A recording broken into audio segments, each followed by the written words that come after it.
سمجھ میں یہ نہیں آتی ہے اس بجٹ کو دیکھ کر اور حکومت کی ٹیکس کی پالیسی کو دیکھ کر کہ کیا یہ واقعی 20 کروڑ پاکستانیوں کو پاکستان ہے یا یہ صرف پاکستان اس کا ہے جس کا رائیونڈ میں مکان ہے.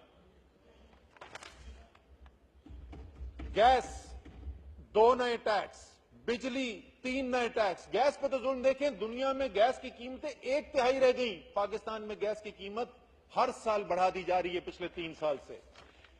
بجلی پہ 3 نئے ٹیکس لگا دیے گئے. پیٹرولیم کی مصنوعات پاکستان کی تاریخ میں سب سے زیادہ ٹیکسیشن. ڈیزل 100% تک ٹیکس لے جایا گیا. Petrol 51% tax.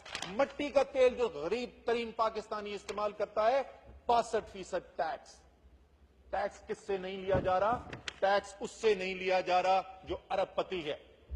ٹیکس اس سے نہیں لیا جا رہا جو پاکستان میں دولت لوٹ کر چھپا کر ملک سے باہر جا کر اثاثے بنا رہا ہے, ان کو چھپا رہا ہے.